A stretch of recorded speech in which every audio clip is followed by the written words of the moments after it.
I want to tell you something before I start. I'm 70 years old. I have buried a wife. I have buried a brother. I have buried two friends who were closer to me than most people's family. I have watched everything I spent my life building get picked up and examined by my own sons like it was something they needed to figure out what to do with. And I have never, not once in 70 years, told this story out loud. Until now. My name is Walter James Mercer. I grew up poor in Kentucky, worked my way north, built a carpentry business with my own two hands, raised two boys, loved one woman for 46 years, and watched her leave this world on a Tuesday morning in March while I held her hand and told her she could go. 3 months after I buried her. 3 months after I put June in the ground. My sons took me to dinner. And over pasta and good bread at the restaurant I'd been going to for 30 years, they told me, politely, carefully, with a spreadsheet that Kevin had prepared, that it was time for me to go somewhere quiet and stop being a problem. They didn't use those words. They didn't have to.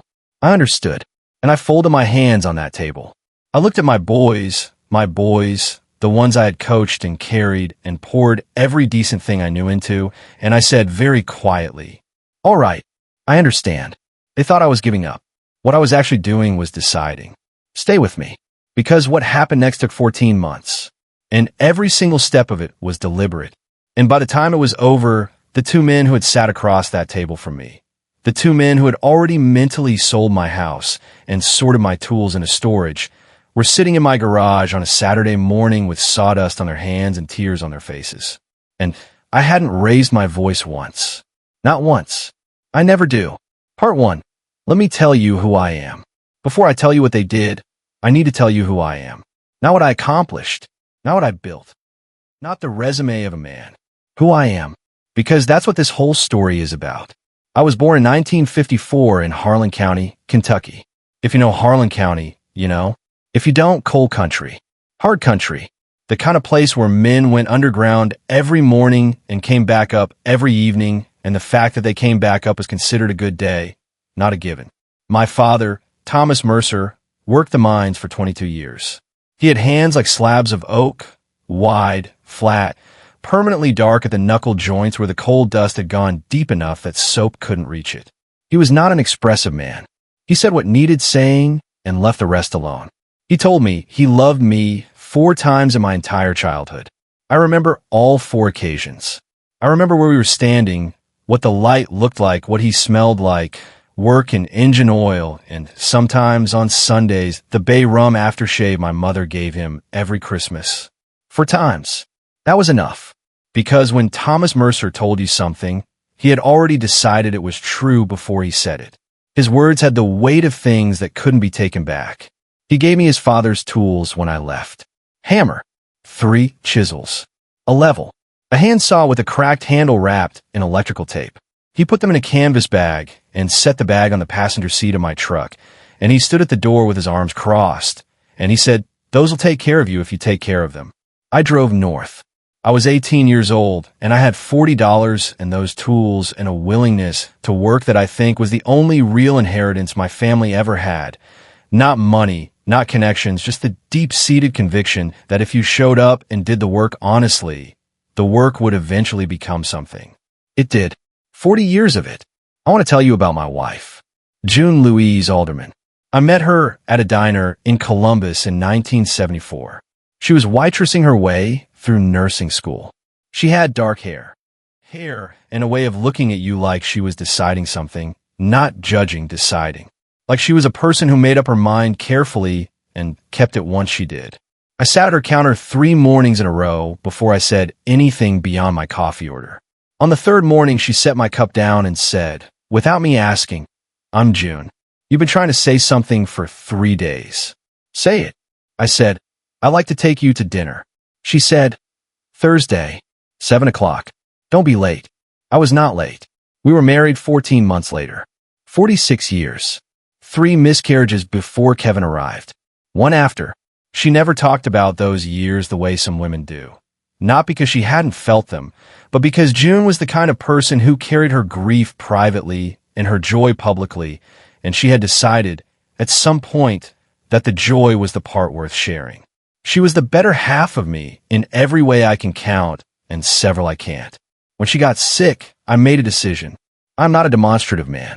I come from Thomas Mercer, who said I love you 4 times in my life and meant it with everything he had.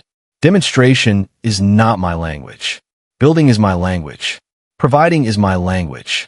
Showing up day after day in the specific, unglamorous way of a man who has decided that this person and this life are worth everything he has. That is my language. So when June got sick, I learned to cook. Not reheat. Not assemble. Cook. I watched videos on my phone.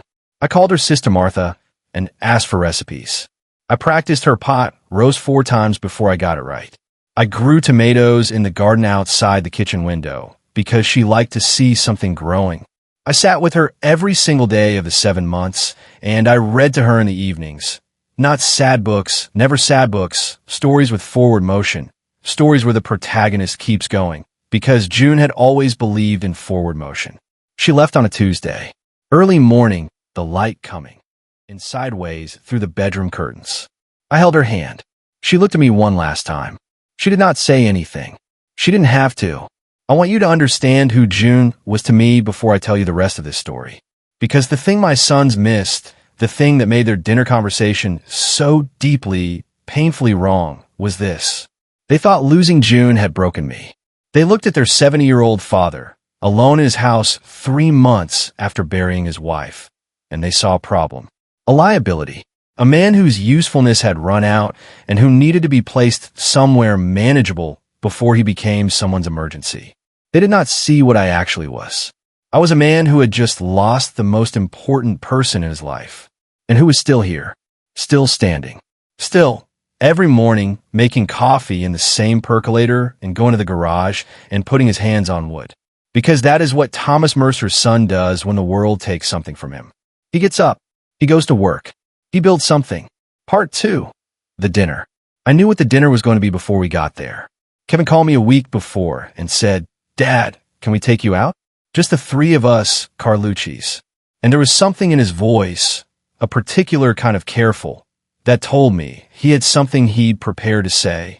Kevin has always been organized. Even as a little boy, he'd line up his toys by size. He made lists. He arrived early. These are not bad qualities. They are good qualities in a son, good qualities in a man. I was proud of him for them. But I also knew, when I heard that careful voice on the phone, that my son had made a list about me. Daniel picked me up. He was quieter than usual in the car. Daniel is the one who feels things before he can say them. Always has been. Takes after June in that way. He's a good man who made some bad years and found his way back from them, which in my estimation makes him better than a man who never had bad years to survive. We sat down. Frank brought the bread. I ate the bread because Frank's bread is excellent, and I was not going to let the conversation ruin the bread. Kevin laid it out. The retirement community, the amenities, the staff ratios, the programming for residents. He had a brochure. I didn't ask to see it, but I saw him touch his jacket pocket twice, which is where he'd put it. He made it sound wonderful. He is good at that, making things sound like gifts when they are decisions. I listened to the whole thing. I asked 2 questions. I asked about my house. I asked about my tools. The answers told me everything I needed to know. The house would be sold, Kevin said, split 3 ways, meaning I would receive 1/3 of the proceeds from my own house, the house I had owned for 35 years, the house that had June's garden in the side yard and the kitchen table I built with my own hands, and the deck I put in when the boys were young enough to chase fireflies off it on summer evenings. 1/3 of my own house. And my tools, 40 years of tools, my grandfather's chisels, every instrument of the work I'd spent my life doing. Storage, probably, Kevin said. Or we could sell some of them. Storage. Probably. I sat with that word for a moment. Probably. I looked at Kevin. I looked at Daniel, who was not meeting my eyes, which told me Daniel felt the wrongness of it, even if he wasn't saying so. And I did the only thing I knew how to do in a situation where I had more feelings than I could speak. I folded my hands. I thought of my father, Thomas Mercer, who said what needed saying and left the rest alone. I said, "All right, I understand." And I let Kevin drive me home. At my door, I shook Kevin's hand. I looked him in the eye when I did it, held it a moment, the way I used to when he was a boy, and I was trying to communicate something I didn't have words for. He didn't understand what I was communicating this time. He would. I didn't sleep. I sat in the kitchen at the table I built in 1989, white oak, mortise and tenon, built to last, and I drank coffee and I thought. I was not angry. I want to be very clear about that, because I think people expect an old man in this situation to be angry, and I was not. Anger is an emotion I've never had much use for. Anger is what you feel when you haven't decided yet. When you've decided, anger goes away and something else comes in. Something quieter and much more purposeful. I thought about June. I thought about what she would have said. June had a phrase she used when someone underestimated her. She didn't say it out loud to the person doing the underestimating. She said it to me, privately, with the particular quiet smile of a woman who has already decided what she's going to do next. They'll understand eventually, she'd say. They always do. I thought about my tools. I thought about my grandfather's chisels, 3 of them, with handles worn smooth by 2 sets of hands before mine, the steel still holding an edge if you took care of them, and what it would mean to put them in a storage unit. In the dark, under someone else's lock. I thought about the young men I'd passed on job sites over the years. Kids with energy and no direction. Kids who could have learned this work, who had hands made for it, who nobody had ever stood next to long enough to show them. I thought about Phil Darnell, 28 years old when he bought my business.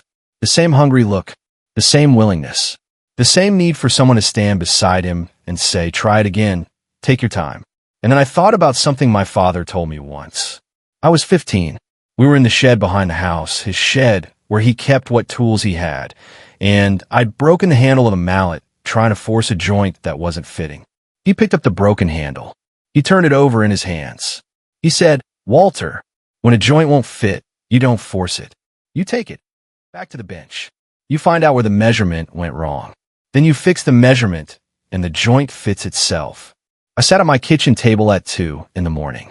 I thought, the measurement is wrong. Not their measurement of me, my measurement of what I'd been doing. I had spent the last 3 months grieving and being quietly present and waiting for what, exactly? For my sons to notice I was still here? For someone to ask if I was all right? For the life I'd built to somehow continue running without me steering it? The measurement was wrong. I needed to get back to work.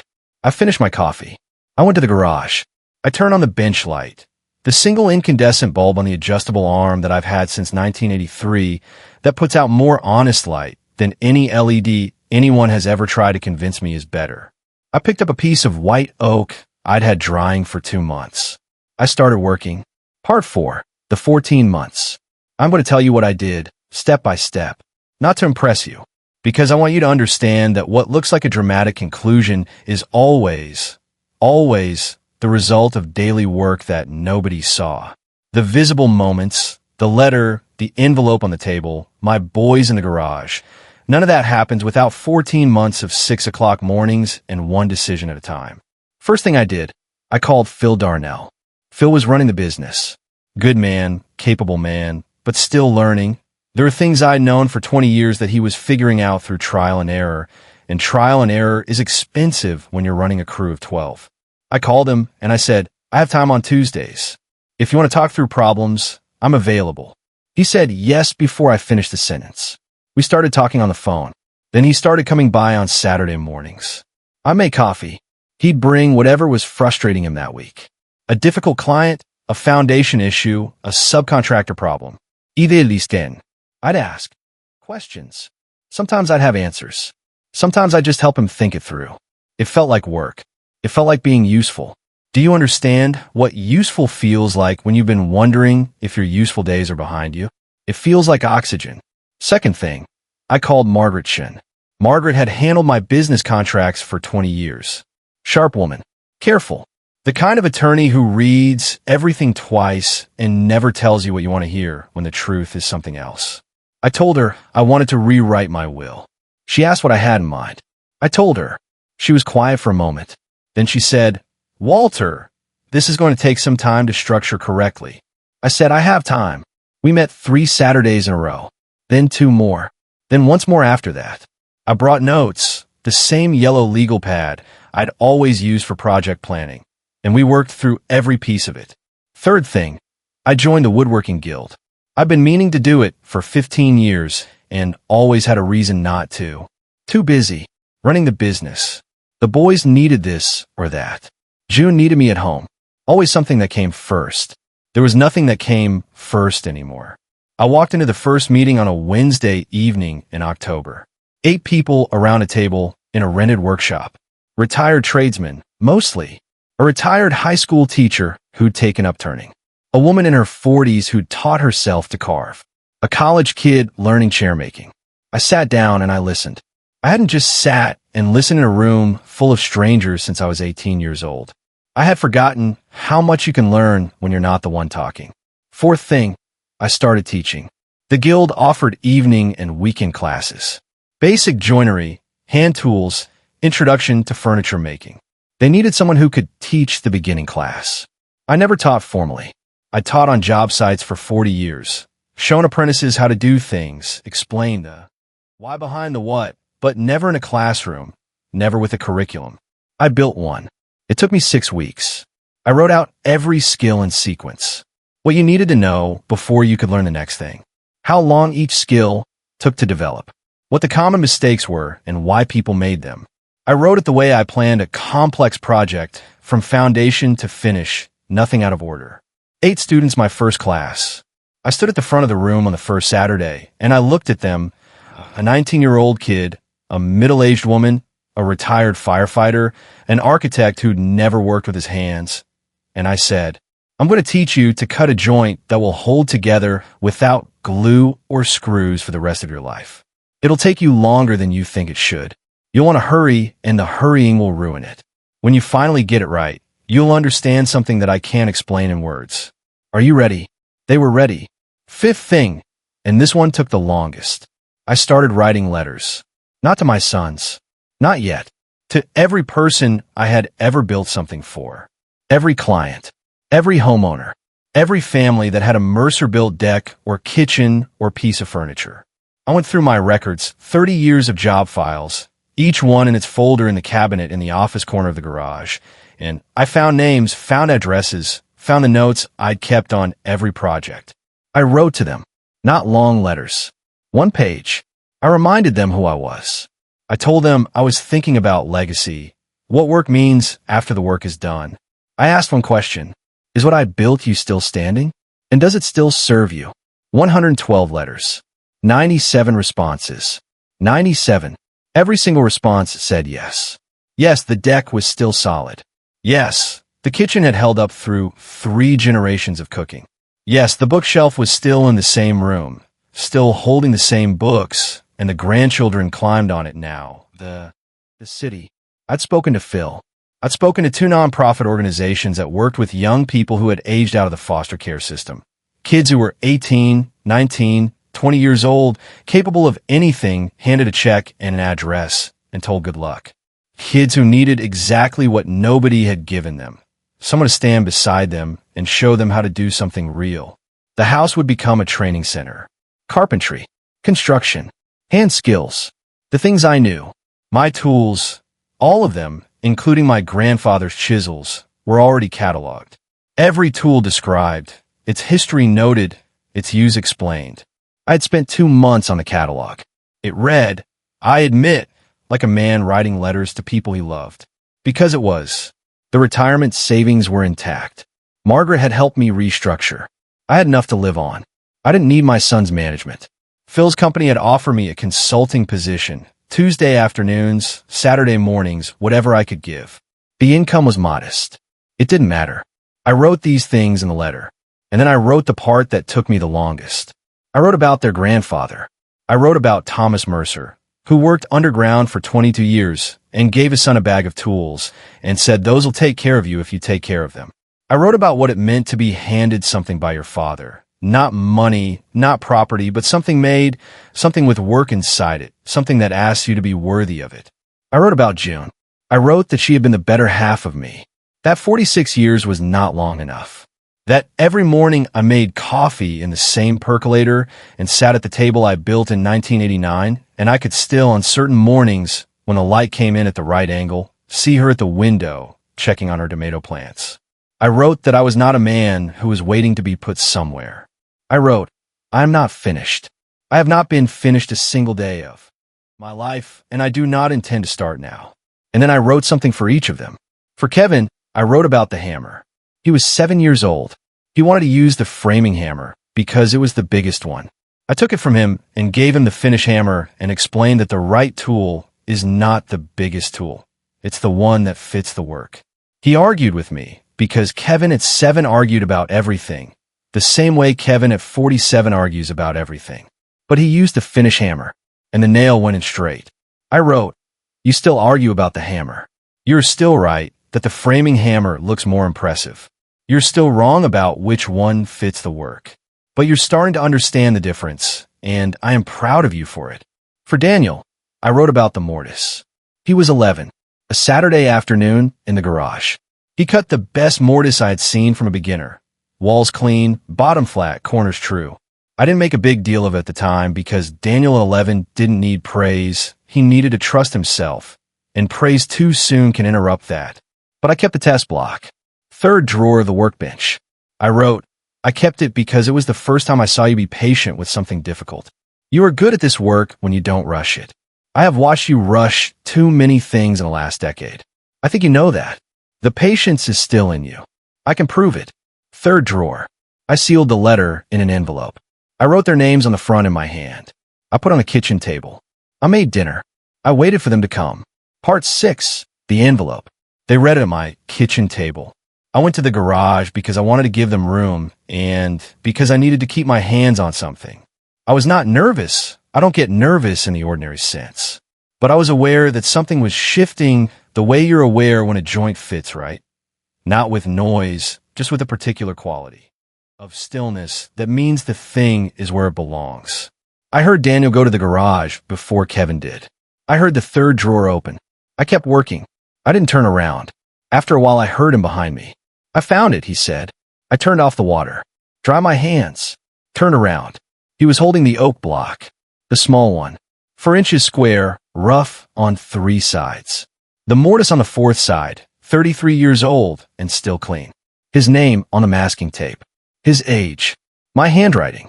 He didn't say anything for a moment. I said, "Good joints take patience. You had it at 11. Somewhere along the way you got in a hurry." He looked at me. I said, "Not just with the work." He understood. I poured 2 cups of coffee. We sat. Kevin came in a while later. He sat down across from me. He looked for the first time in a long time like the boy who used to argue about the hammer. Not the regional manager, not the man with the spreadsheet, the boy underneath all of that.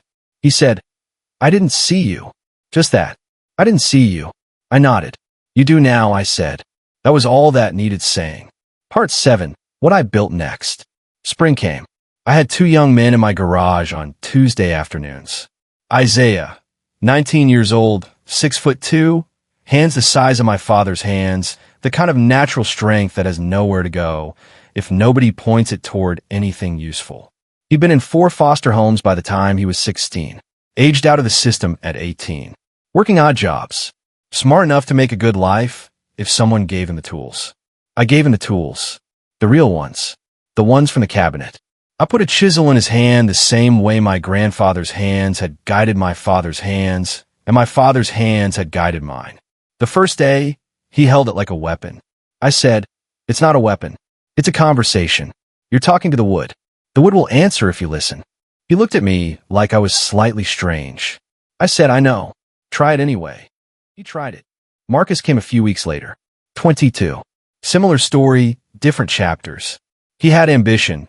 You could feel in the way he watched, the way he asked questions before he'd even try the task. Ambitious and impatient, which is the most dangerous combination in a young craftsman, because ambition makes you want to do the difficult thing and impatience makes you do it wrong.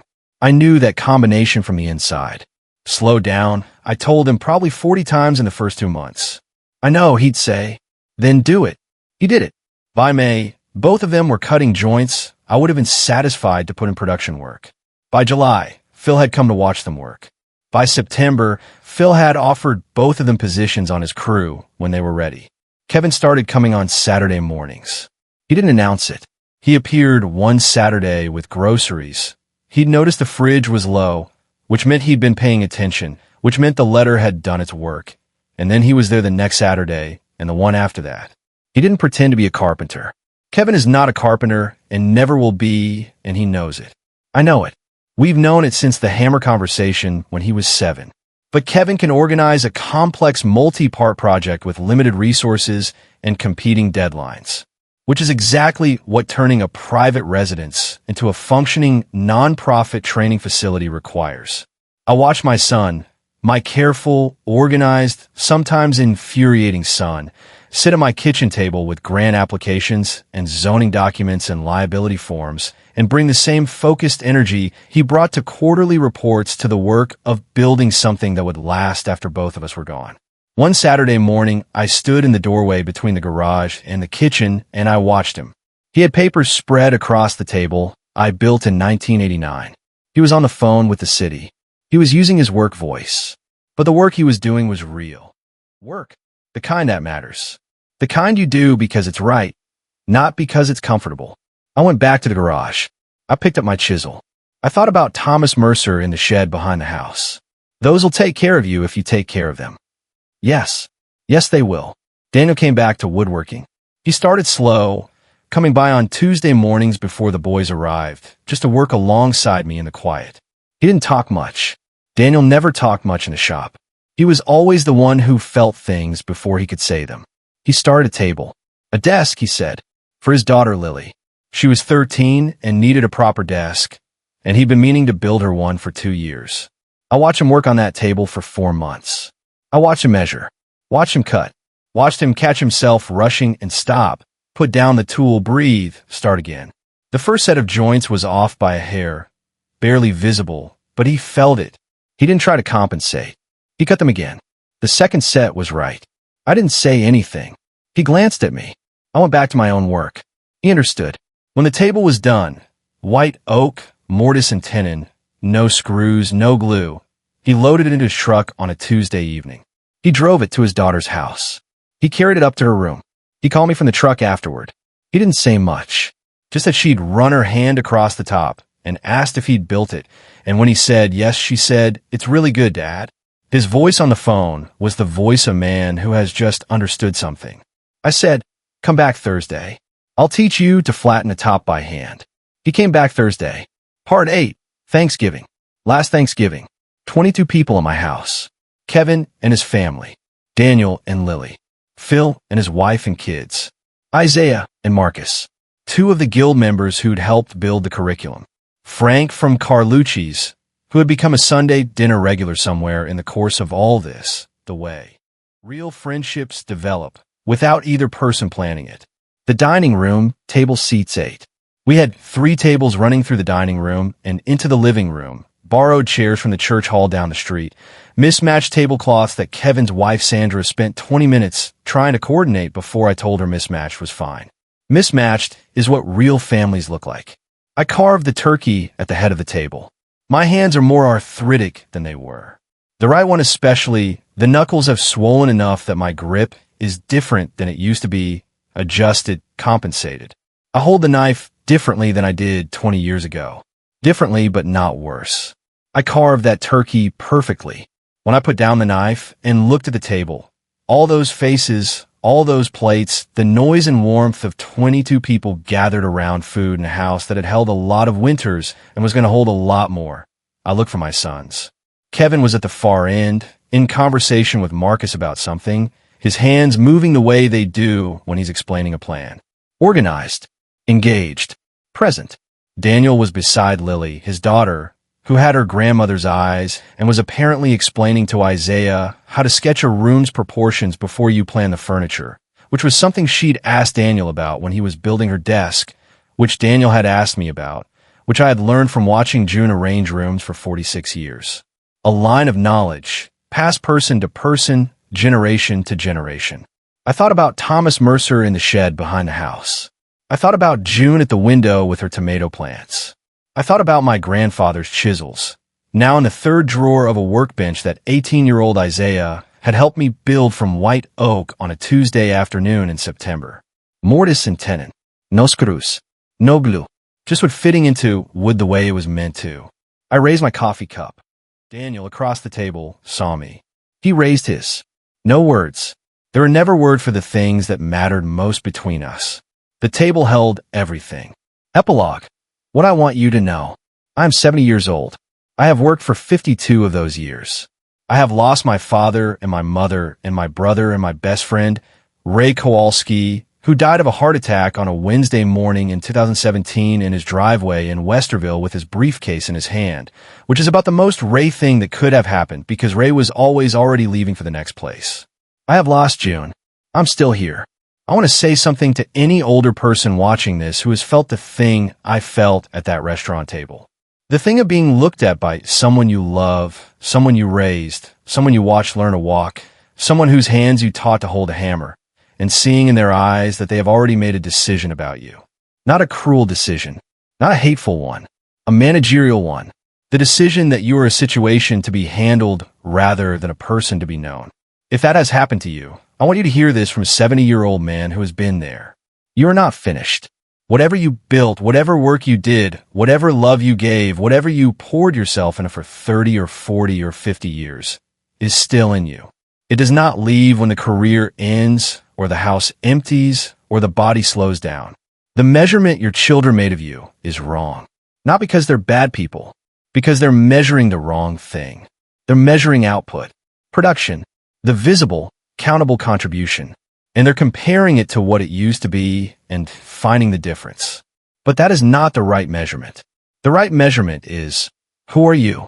And if you know who you are, if you have 40 years of work in your hands and 50 years of love in your chest, and the patience that comes from having built things that needed to be built carefully, then you're not a problem to be solved.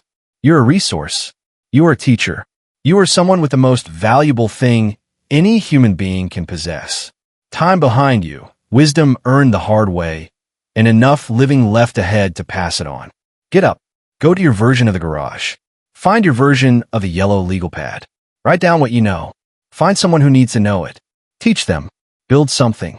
And to the younger people watching this, the ones who have an older parent, a grandparent, someone in their life whose usefulness they've quietly stopped believing in, go look at them differently.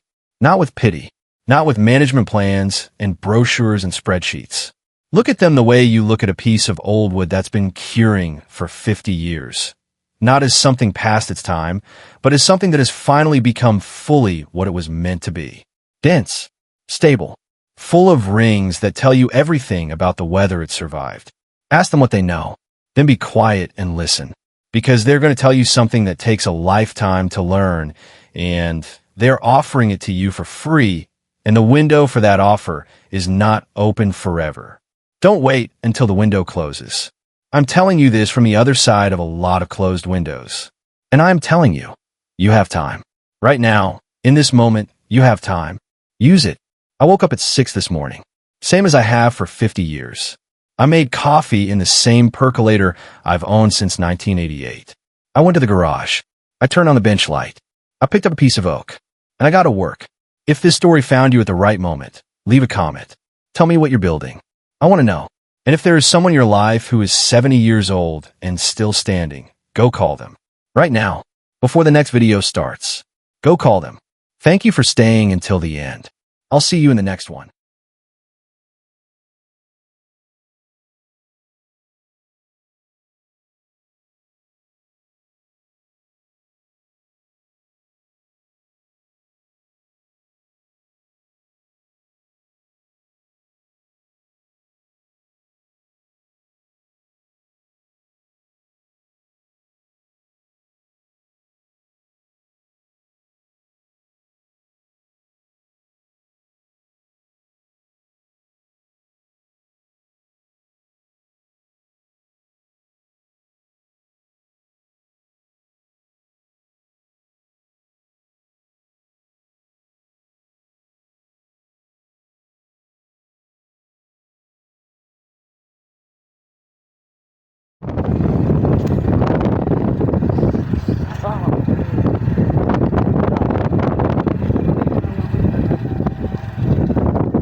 tadi, bentuk. Tadi mana tu lo sampai. Cina photo गयो बोरे थई Film bail ka film das to bro. तले चार photo एचकोना तला Ada yang tu sini. ओदर दिउला Ayo udah cuma yang dia udah bikin lah. Kalau kemarin guys, बेर macam sih. Esi gitu.